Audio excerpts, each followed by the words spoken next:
Olá, pessoal. Hoje é sexta-feira, 28 de novembro de 2025, e nosso querido amigo, embaixador Chas Freeman, está aqui conosco. Bem-vindo de volta. Feliz em estar com você, Nima.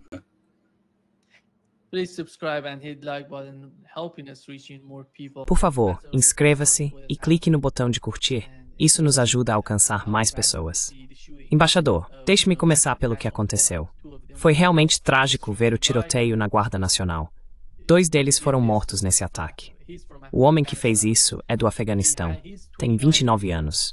Pelo que aprendemos até agora, ele foi recrutado pela CIA quando tinha 14 anos, ainda no Afeganistão.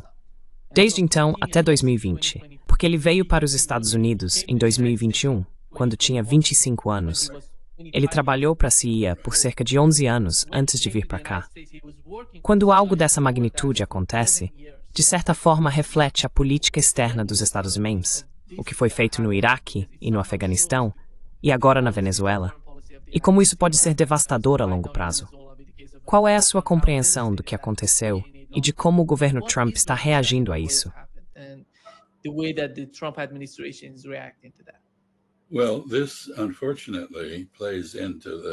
Bem, isso infelizmente reforça a abordagem xenofóbica do governo Trump em relação aos imigrantes, especialmente aqueles que não são europeus. E isso é trágico. Muitos afegãos que agora tiveram seu processo de imigração suspenso sofrerão como resultado do que esse homem fez. Ele tem uma esposa e 5 filhos no estado de Washington, do outro lado do país. Não sei o que ele estava pensando. Suspeito que havia motivos muito pessoais por trás disso. Está claro que, apesar dos esforços do governo para culpar Joe Biden e sua equipe, ou para alegar que de alguma forma esse assassino não foi devidamente investigado, ele na verdade foi verificado de forma muito minuciosa.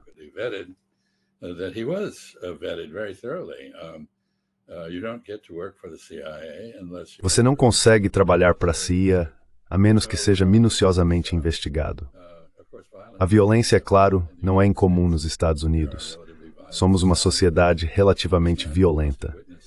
Esse homem deve ter testemunhado atrocidades terríveis no Afeganistão, porque fazia parte de um grupo que invadia o território do Talibã, e eles eram conhecidos por violar os direitos humanos das pessoas. Mas o problema é que, de modo geral, a democracia constitucional que talvez quase 250 anos, agora está deteriorando em autoritarismo. Now rapidly decaying into authoritarianism. And this administration has a program E esta administração tem um programa que coloca a Guarda Nacional nas ruas como parte de um esforço para militarizar a função policial nos Estados Unidos e derrubar o Estado de Direito em favor de um Estado policial. Assim, a reação imediata do governo Trump, além de usar isso como desculpa para interromper ainda mais a imigração, foi enviar mais 500 soldados às ruas do Distrito de Colômbia. Eu não moro mais no Distrito de Colômbia, mas parte da minha família mora, e o que esses soldados estão fazendo é basicamente recolher lixo, andar por aí, ficar parados. Não estão fazendo nada de sério.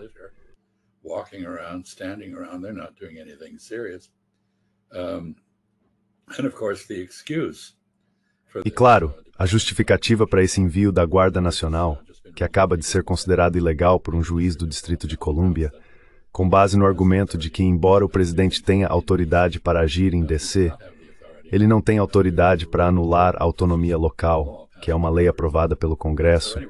Enfim, tudo está muito incerto. Mas o que é certo é que os Estados Unidos estão passando por um período de caos constitucional, uma crise, e Donald Trump surgiu como uma figura autoritária. E aqui estou eu dando uma palestra na Universidade Brown, na terça-feira, sobre até que ponto os Estados Unidos estão cometendo erros em sua competição com a China.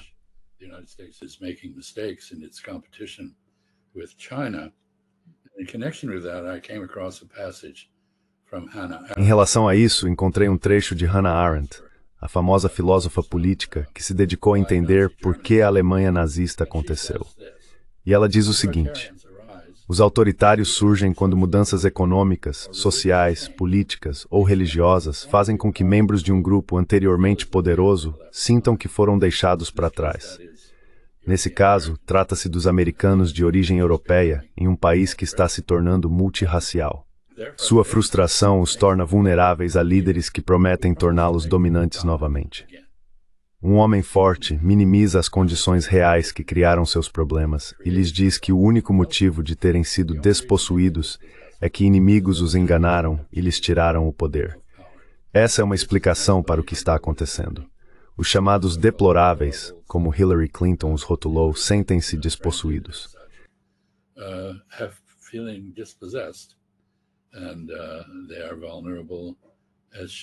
E eles são vulneráveis, como Hannah Arendt previu, a um homem forte que os concentra em inimigos.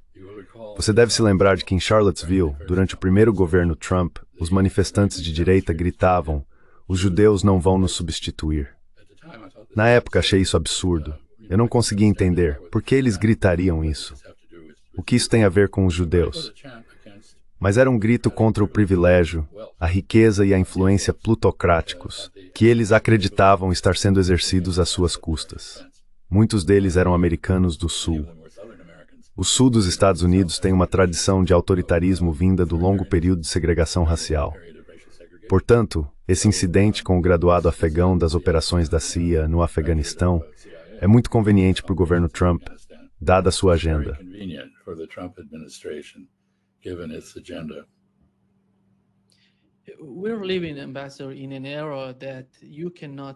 Estamos vivendo, embaixador, em uma era em que não dá para separar o que acontece fora dos Estados Unidos do que acontece dentro.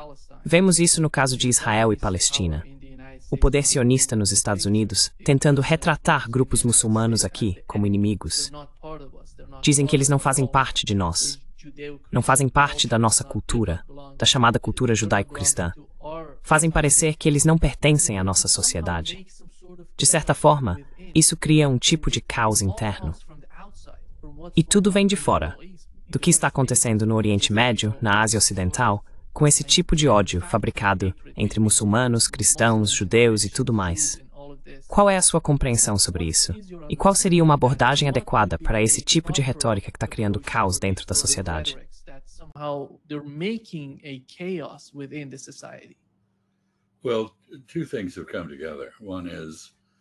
Bem, duas coisas se juntaram. Uma é o fato de que muitos milhões de muçulmanos pereceram nas mãos dos Estados Unidos e de Israel na Ásia Ocidental, por meio de guerras econômicas, sanções e coisas do tipo. Você deve se lembrar do infame comentário de Madeleine Albright sobre 500 mil de crianças iraquianas que morreram por falta de comida ou remédios. Ela disse: "Bem, você sabe, às vezes é preciso fazer esse tipo de coisa." A desumanização de pessoas que vivem muito longe do seu próprio país não é difícil de alcançar. Então há esse viés muçulmano anti-muçulmano que surgiu após o 11 de setembro. E o 11 de setembro foi um exemplo de retaliação. Se você ler a justificativa para o ataque feita por Osama Bin Laden, que foi o seu arquiteto, verá que ela se concentra fortemente no sofrimento dos palestinos e de outras populações predominantemente muçulmanas.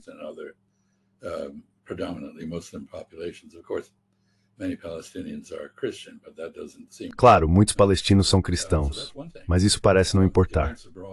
Então esse é um ponto. Eventos no exterior geram islamofobia, e isso se combina com outro fenômeno, ou seja, pessoas reagindo com medo à mudança. E a mudança no país é que, em vez de sermos um país predominantemente cristão protestante, como fomos durante grande parte da nossa história, agora somos uma sociedade multirreligiosa. Temos judeus, temos muçulmanos, temos budistas, temos hindus.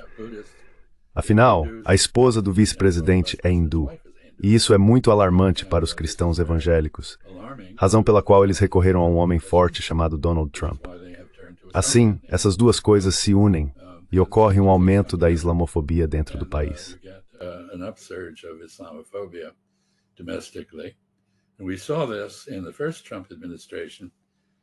E vimos isso na primeira administração Trump, por insistência de Stephen Miller, que é uma figura verdadeiramente desprezível naquela administração.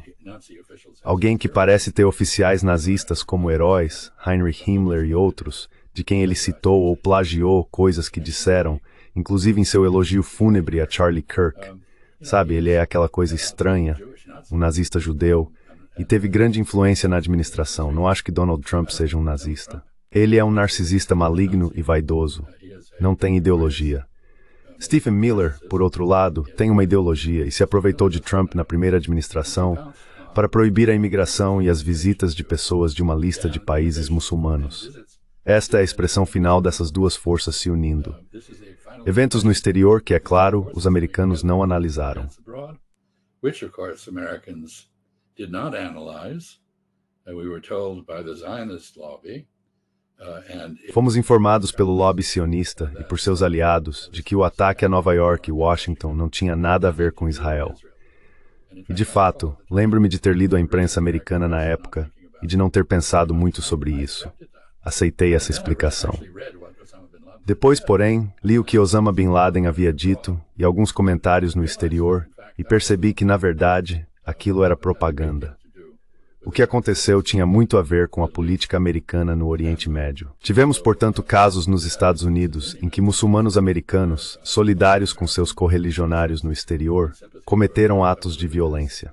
Penso em pessoas do exército dos Estados Unidos que basicamente perderam o controle de tanta raiva diante da desumanização dos muçulmanos. Então esse é um fenômeno muito perverso, mas não acho que seja tão difícil de entender. Evil phenomenon, but I don't think it's that hard to understand. Israel assassinou um dos comandantes mais importantes do Hezbollah. Acho que ele era o chefe das forças militares deles. He was the chief of their armed forces. Ele era o chefe das forças armadas deles. Passou a carreira construindo essas forças e era muito respeitado no Líbano e entre seus companheiros no Hezbollah. É claro que o Líbano é uma sociedade muito fragmentada, o que favorece a típica técnica israelense de dividir para governar. Israel adora promover divisões. Na verdade, houve um plano de uma pessoa chamada Inon, anos atrás em Israel, para fragmentar a região, transformar o Egito em 3 ou 4 países, dividir o Líbano em 2 ou 3, fragmentar a Síria, o que estão tentando fazer novamente agora, e também desmembrar o Irã. No Irã, o elemento persa é apenas parte da sociedade. Há muitas minorias.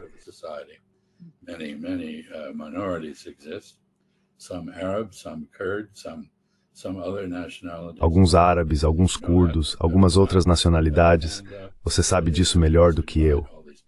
Israel tenta dividir todas essas pessoas. O que está acontecendo no Líbano é um esforço para enfraquecer o Hezbollah, usando os Estados Unidos para forçar seu desarmamento. O que significaria que Israel não enfrentaria oposição real ali, já que o exército libanês é incapaz de defender o país. E claro, Israel assinou um acordo de cessar-fogo, mas não o respeita. Acho que o Hezbollah basicamente tem respeitado esse cessar-fogo, mas Israel não. Então, ocorre um ataque aéreo destinado a mostrar às pessoas no Líbano que Israel ainda tem a capacidade de inteligência para identificar indivíduos importantes e matá-los. To target prominent individuals and kill them. This is a foreign policy of assassination. Esta é uma política externa de assassinato. Ela não funciona. Israel a pratica desde o início de sua existência. Matou muitas milhares de pessoas proeminentes. Qualquer um que se destaque será basicamente abatido. Cortar a grama é a expressão usada. Portanto, Israel não tem nenhuma política em relação aos seus vizinhos ou aos palestinos, além da opressão militar. Não há estratégia política alguma, nenhum desejo de encontrar uma base para a convivência pacífica. Parte-se do pressuposto de que a convivência pacífica é impossível, e essa suposição é essencialmente psicótica. É uma doença mental nascida do Holocausto Europeu, um dos eventos mais horríveis da história humana, e deixou um grande trauma entre os israelenses.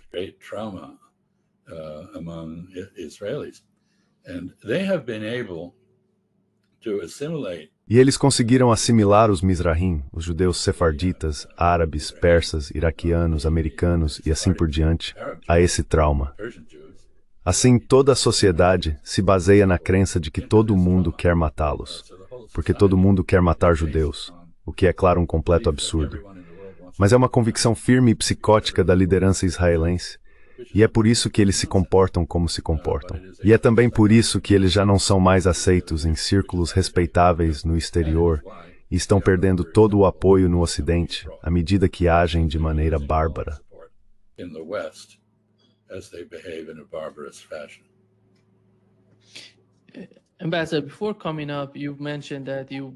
Embaixador, antes de subir ao palco, o senhor mencionou que assistiu à entrevista que o ministro das Relações Exteriores do Irã concedeu a The Economist.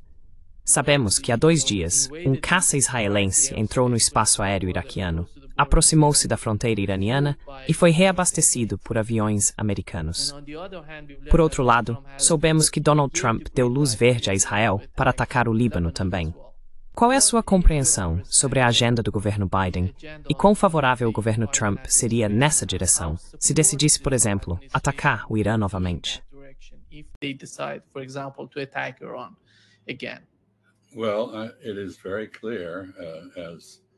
Bem, está muito claro, como já discutimos antes, que as pessoas no Partido Republicano que defendem uma política externa mais contida e que realmente acreditam em América em primeiro lugar, veem que Donald Trump pratica uma política de Israel em primeiro lugar. Ele faz isso por causa de sua base de doadores, talvez por causa de seu histórico em Nova York. Sabe, se você morou em Nova York no passado, nunca ouviu nenhuma crítica a Israel, porque vivia em uma bolha. Essa bolha não percebe a percepção da realidade de fato. Ela é perpetual ver percepção bricadas. Mas em Israel não toma isso. So Israel did no wrong, and anybody who spoke as I did. E qualquer pessoa que falasse, como eu falei há muitos anos, sobre as atrocidades israelenses, era vista como se eu fosse louco. Que atrocidades israelenses? Bem, se você realmente soubesse o que estava acontecendo, havia muitas. Mas se você vivesse em Nova York ou Washington, onde a liberdade de expressão sobre esse assunto era reprimida, você não saberia disso. Então acho que Donald Trump pode ser ignorante. Não acho que ele tenha más intenções. E sua ignorância e sua subserviência ao lobby israelense significam que quando Israel atacar Irã novamente, que eles já disseram que foi Librememphus, provavelmente os apoiou.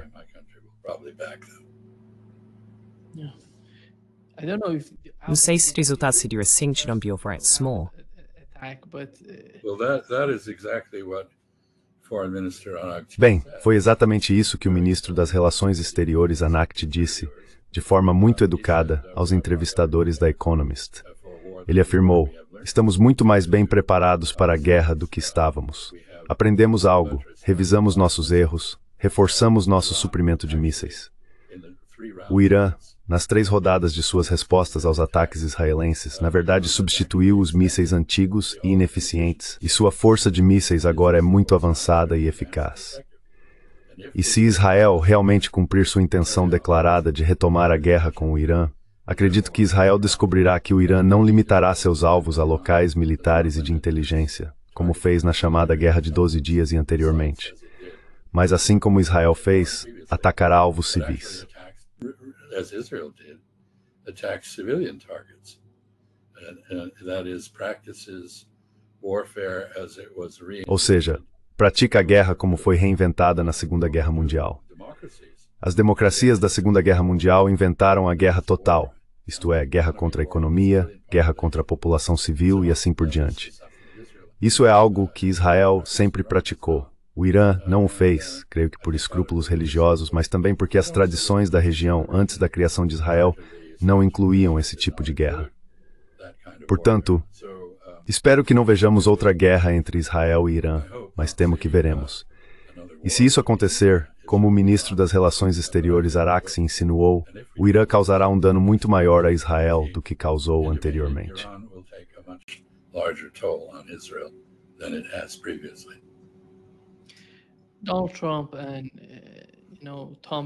Donald Trump e você sabe, Tom Barak, fizeram tudo o que podiam para forçar o governo do Líbano a se separar do Hezbollah. Mas parece que com o passar do tempo, pela forma como estão agindo, bombardeando o sul do Líbano, o assassinato que aconteceu, aquele que você mencionou, o principal líder do Hezbollah, eles o assassinaram. Como isso vai influenciar as políticas? Porque eles queriam separar o governo do Hezbollah e agora colocaram o governo em uma posição em que não há outra opção a não ser apoiar o Hezbollah e se opor às políticas de Israel, dada a forma como Israel está atacando o Líbano. Well, this sort of policy is Bem, Esse tipo de política é fruto de um raciocínio delirante. A suposição é que o Hezbollah seja algum tipo de organização terrorista, e a propaganda diz que ele explora e abusa do povo libanês. Mas, na verdade, é um movimento de massa que surgiu durante a invasão e ocupação israelense do sul do Líbano em 1982, uma força defensiva para os libaneses. Daquela milícia que cresceu, então, surgiu um movimento quase fascista chamado Hezbollah. Digo quase fascista porque ele é de fato um Estado dentro do Estado. Lembro-me de ter ficado muito impressionado da última vez que estive em Beirute. Por volta de 1h da manhã eu precisava ir ao aeroporto para partir. E quem estava limpando as ruas? O Hezbollah, não o governo. Portanto, o Hezbollah oferece todo tipo de serviços e apoio aos libaneses que o governo é incapaz de fornecer.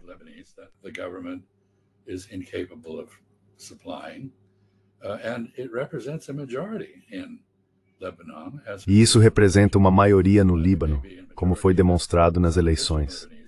Pode ser uma maioria que alguns libaneses cristãos, que fizeram causa comum com Israel, não apreciam. Pode ser uma maioria que os americanos não gostam, mas é uma realidade. Não se pode lidar com o Líbano como se essa realidade não existisse. Assim, o esforço para desarmar o Hezbollah, dissolvê-lo e entregar o governo do Líbano a uma minoria cristã não funciona. Na verdade, tudo o que isso faz é unificar outros libaneses em torno do Hezbollah. Por exemplo, os libaneses sunitas, que historicamente não gostavam e se opunham ao Hezbollah, agora por motivos nacionalistas, têm de apoiá-lo. Portanto, é exatamente como você disse, o efeito líquido dessa política não é dividir os libaneses como se pretendia, mas uni-los contra Israel e contra os Estados Unidos.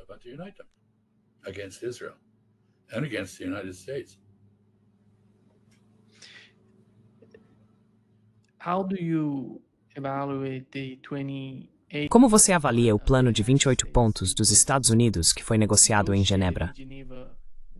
Marco Rubio foi até lá para conversar com os europeus, junto com a delegação ucraniana. Parece que ainda não sabemos quem realmente publicou o documento. Algumas pessoas dizem que foi Keith Kellogg. Mas, no geral, o que está acontecendo? Você acha que o que está ocorrendo entre os Estados Unidos e os europeus realmente vai ajudar no processo de alcançar um acordo na Ucrânia?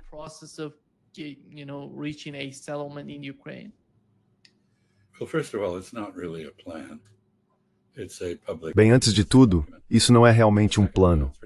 É um documento de relações públicas.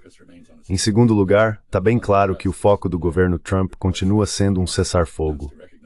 A imprensa londrina informou hoje que Trump planeja reconhecer a anexação russa da Crimeia e de Donbás. Isso é um esforço para conseguir um cessar-fogo. Também é, na minha opinião, totalmente fora de sequência. O reconhecimento de diferenças ou mudanças territoriais deveria ser o resultado de um processo de paz, não um passo em direção a ele. Então, eu não sei, espero que esse relatório esteja incorreto. Quero dizer, é perfeitamente óbvio que no fim desta guerra, quando ela terminar, a Rússia vai ficar com a Crimeia e Donbás. Isso não vai voltar para a Ucrânia. E por fim, os 28 pontos foram reduzidos a 19. Isso não é uma melhora.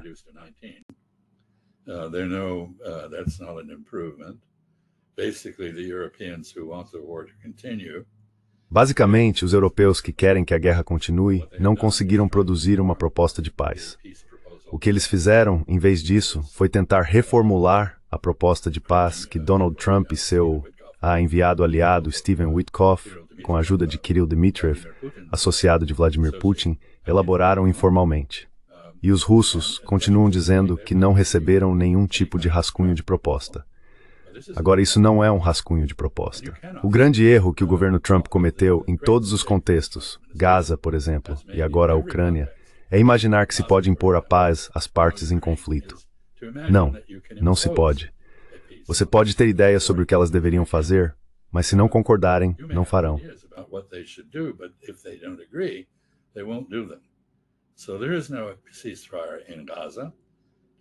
Portanto, não há cessar-fogo em Gaza, apesar de todas as alegações de que há. O Hamas não concordou em se desarmar e não o fará. Israel não se retirou e não concordará com isso, e assim por diante. Portanto, este é um acordo natimorto, não um acordo vivo. A Ucrânia é a mesma coisa.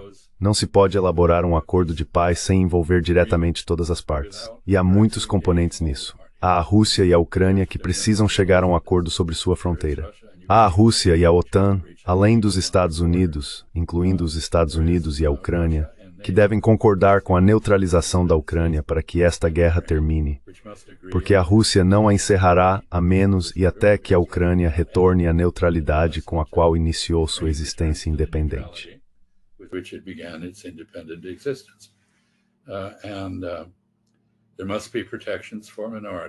E deve haver proteções para as minorias na Ucrânia. Os russos se preocupam com os russos, os húngaros se preocupam com os húngaros, mas a Ucrânia deve retornar ao padrão europeu estabelecido pela Organização para a Segurança e Cooperação na Europa, a OSCE, que exige que os países europeus tratem as minorias com respeito à sua autonomia cultural e linguística. A Ucrânia precisa fazer isso. Essa é uma questão que preocupa a União Europeia, a qual a Ucrânia aspira a se juntar. A ideia de que não se pode limitar o tamanho das forças armadas ucranianas, por exemplo, como dizem pessoas como Kaja Kallas, porta-voz da política externa europeia, ou Ursula von der Leyen, é um completo absurdo. This is complete nonsense. Arms control is normal in international relations. O controle de armamentos é algo normal nas relações internacionais, como demonstrado pelo agora obsoleto Tratado sobre Forças Convencionais na Europa após o fim da Guerra Fria. Ele envolve limitações em armamentos, efetivos militares e desdobramentos. A segurança da Ucrânia depende de alcançar um acordo com a Rússia. Caso isso não aconteça, o país continuará perdendo pessoas em um ritmo horrível e perderá território. E, portanto, nem os Estados Unidos nem a Europa estão em posição de ditar a paz. Não se pode impor algo que ignore as realidades do campo de batalha.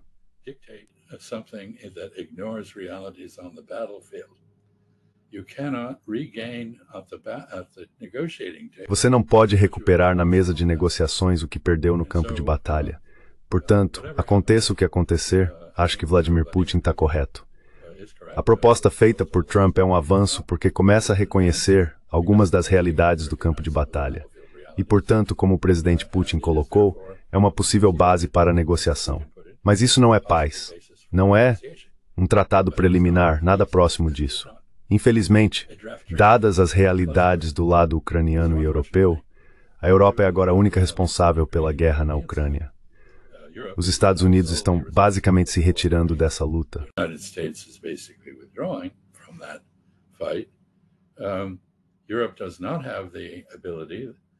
A Europa não tem a capacidade, os meios, os níveis de produção de armas, nem o dinheiro para impedir que a Ucrânia desmorone.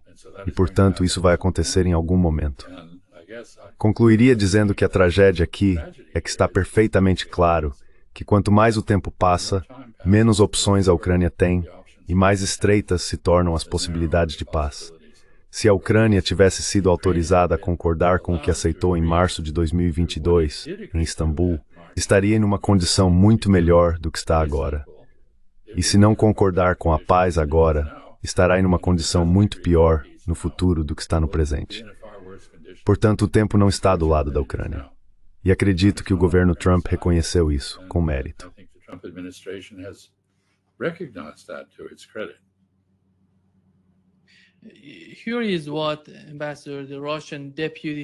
Eis o que disse o vice-ministro das Relações Exteriores da Rússia, Sergei Ryabkov.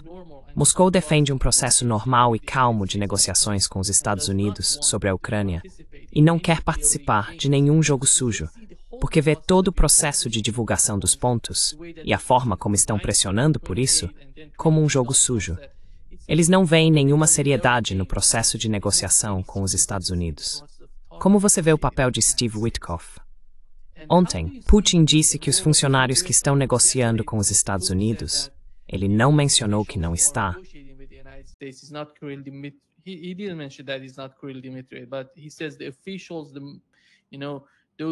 Ele diz que os principais responsáveis pelas negociações são Ushakov e o ministro das Relações Exteriores da Rússia, Lavrov. Agora, chegando ao caso das negociações com o Irã, soubemos que, nas conversas entre o Irã e os Estados Unidos, o ministro das Relações Exteriores iraniano disse, em uma entrevista em persa, que o Irã e os Estados Unidos haviam chegado a um acordo 3 vezes por meio de Steve Witkoff. E toda vez que Steve Witkoff conversava com Washington, eles diziam, não, isso não é possível, e mudavam tudo. Então quem é o responsável? Quem está fazendo isso? Você acha que é o Marco Rubio e as pessoas ao redor dele? É o Donald Trump? Quem está tomando as decisões em Washington? Who's responsible for that and who's making decisions in Washington? Well, ultimately, the responsibility and the guidance Bem, all come from em última análise, a responsabilidade e a orientação vêm todas de Donald Trump. E Donald Trump é manipulável por forças internas, lobbies. No caso de qualquer coisa envolvendo Israel, é o lobby israelense ou sionista. No caso de qualquer coisa envolvendo a Rússia, são os neoconservadores, que ainda estão muito vivos e ativos e ocupam o Senado dos Estados Unidos, entre outros lugares. Acho que preciso destacar alguns pontos aqui, porque o irrealismo por parte dos europeus precisa ser questionado. Então, von der Leyen diz, e Kaja Kallas também, que a aquisição de território pela força é inaceitável. Bem, eles aplicam isso a Israel? Não. Não aplicam. Aplicam isso à Sérvia? Não. Kosovo foi separado da Sérvia. Serbia. No, Kosovo was separated from Serbia. What sort of relationship does Russia want with Ukraine? Que tipo de relação a Rússia quer ter com a Ucrânia? Ela quer o mesmo tipo de relação que os Estados Unidos têm com o Canadá e o México. No caso do México, os Estados Unidos tomaram 1/3 do território mexicano na Guerra do México de 1848. E os mexicanos, assim como os finlandeses durante a Guerra Fria, são muito cautelosos em suas relações com os Estados Unidos para não ultrapassar uma linha que leve a um conflito armado. A Rússia gostaria de ter uma relação com a Ucrânia tão amistosa quanto a que os americanos tinham com o Canadá antes de Donald Trump. Somos povos muito parecidos, com histórias, sistemas políticos e sociedades diferentes, mas falamos mais ou menos a mesma língua e nos entendemos muito bem, ou pelo menos entendíamos. And we understand each other quite well, or we did. Russia has limited objectives. Portanto, a Rússia tem objetivos limitados na Ucrânia, e a tese europeia de que ela quer tomar toda a Ucrânia. Não há absolutamente nenhuma evidência disso. Não há evidência de que a Rússia tenha qualquer desejo de Lebensraum na Europa. Ela já tem território de sobra. Não quer cidadãos rebeldes, já tem minorias suficientes. É uma sociedade muito complexa. Não quer mais problemas, mas não está disposta a aceitar uma presença armada hostil na Ucrânia. E isso foi deixado claro há mais de 2 décadas, quase 3. Portanto, não deveria haver surpresas aqui, nem expectativa de que a guerra possa terminar sem abordar as preocupações de segurança da Rússia, que até agora não foram adequadamente tratadas, embora a proposta de 19 pontos comece a reconhecer que elas existem.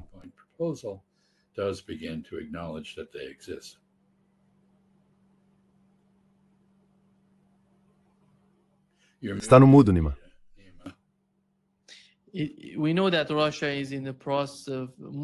Sabemos que a Rússia está em processo de se mover para o leste, mas há alguma preocupação entre os europeus de que, sabe, os fundamentos da economia mostram que a relação entre a Rússia e a Europa é crucial para o futuro da Europa? Eles parecem não entender isso, parecem não se importar com isso. Até onde eles iriam contra a Rússia? Até onde iriam contra o próprio futuro?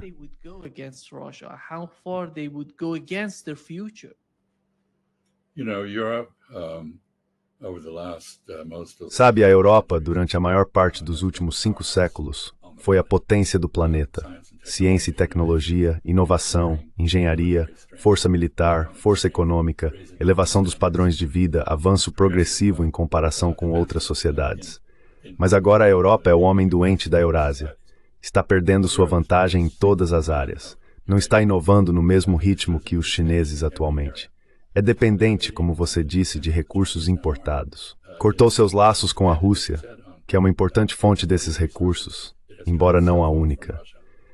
E não tem administrado adequadamente suas relações com a África, que é uma fonte alternativa de muitos recursos.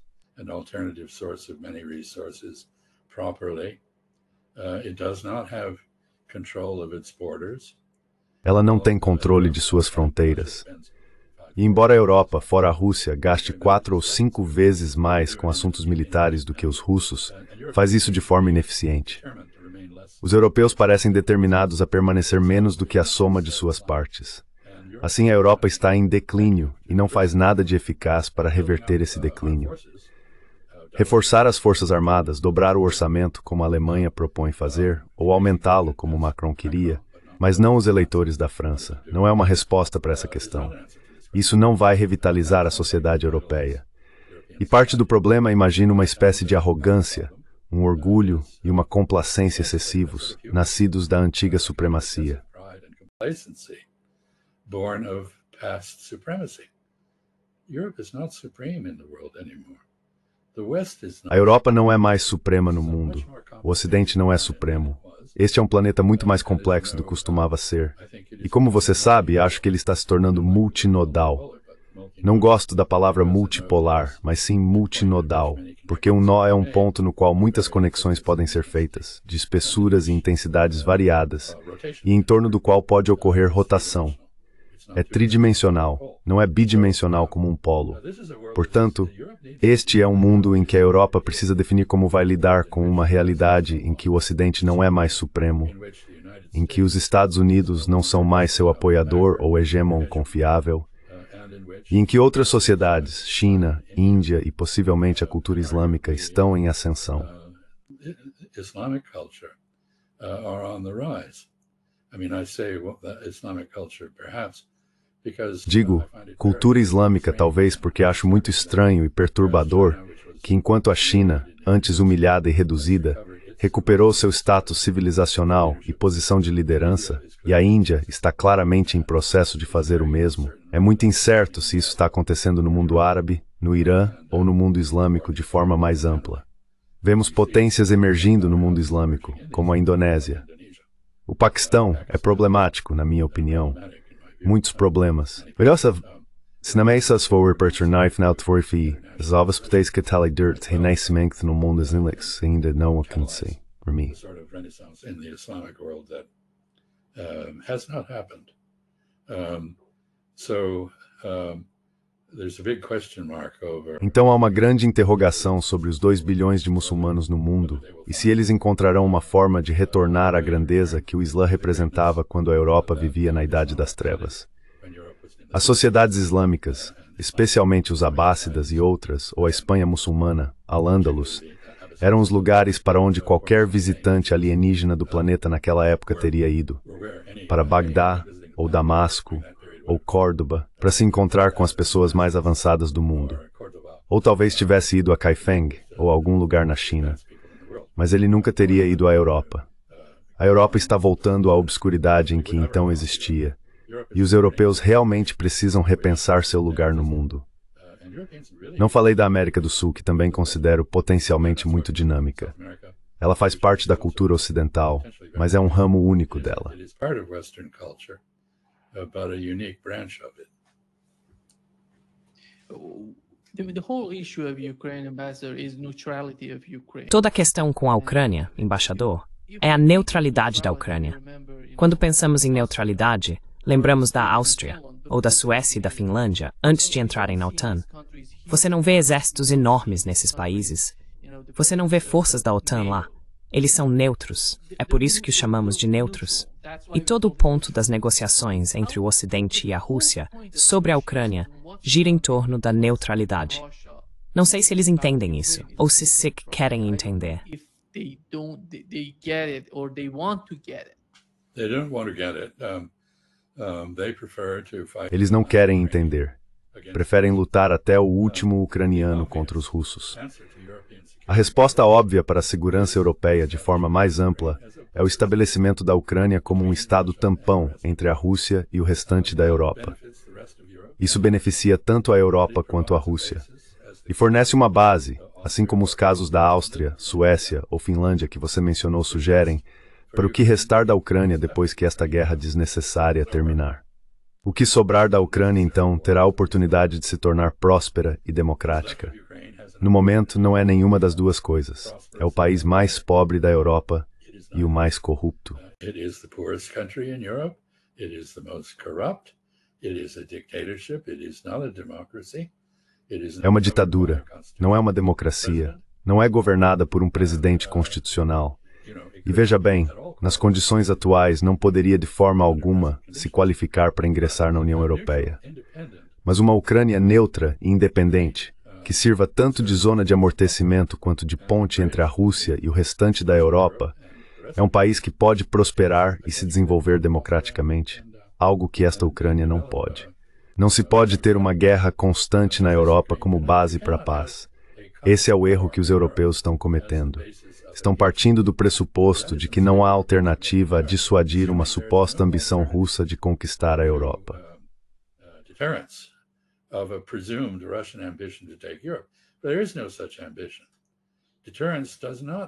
Não existe tal ambição. A dissuasão não oferece uma base para a paz. É inerentemente provocativa. Ela leva à criação da própria ameaça da Rússia que estão tentando evitar. Da mesma forma, as ações russas na Ucrânia alarmaram os europeus. Elas levaram a Suécia e a Finlândia a ingressarem na OTAN. Esse é um resultado muito negativo do ponto de vista russo. A Europa precisa encontrar uma base para a coexistência pacífica entre o leste e o oeste, e ainda não conseguiu. Os europeus não têm ideia séria sobre como fazer isso, e é por isso que não estão na mesa de negociações.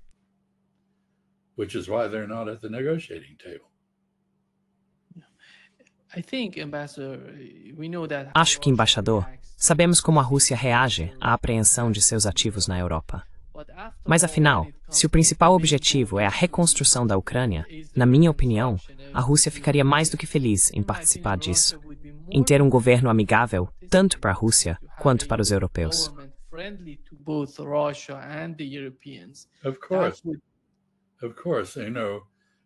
Claro. Você sabe, antes do golpe de 2014 em Kiev, do qual os Estados Unidos e o Reino Unido tiveram algo a ver, na verdade, muito a ver com sua execução, a Ucrânia e a Rússia tinham uma economia integrada. Elas eram muito compatíveis. Se houvesse paz na Ucrânia, se a Ucrânia fosse neutra e não representasse uma ameaça para a Rússia, eu concordo com você. Os russos ficariam mais do que felizes em investir na Ucrânia, tentar reconstruí-la e desenvolvê-la em cooperação com os outros europeus e talvez com os Estados Unidos.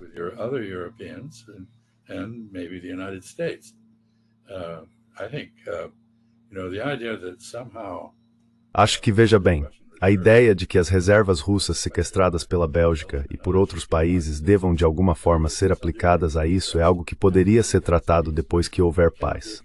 Isso não pode ser uma condição para a paz.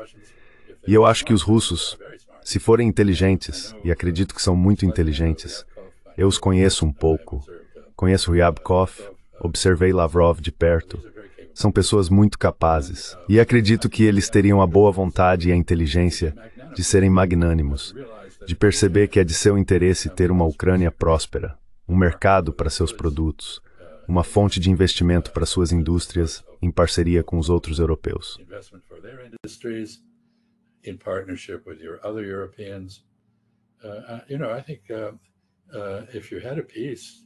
Sabe, eu acho que se houvesse paz, muitas coisas seriam possíveis. Mas argumentar, como fazem os europeus, que esta guerra precisa terminar com Putin em Haia sendo julgado, as reservas russas confiscadas pelos europeus em benefício da Ucrânia, todo o território que a Ucrânia perdeu para a Rússia devolvido à Ucrânia, e nenhuma mudança no sistema constitucional ucraniano para reconhecer os direitos das minorias linguísticas e culturais, isso é absurdo. É um sonho impossível. É pior do que isso. É uma espécie de psicose, uma incapacidade de perceber a realidade que é trágica para todos os envolvidos, incluindo, é claro, os ucranianos, principalmente os ucranianos e os russos.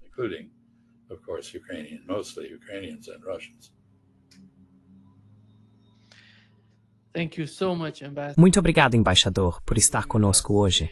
Foi um grande prazer conversar com o senhor. E feliz Dia de Ação de Graças.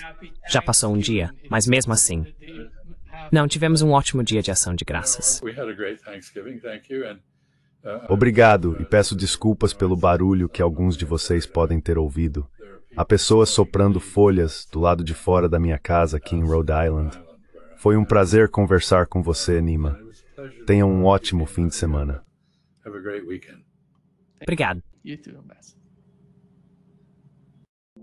Você também, Wes.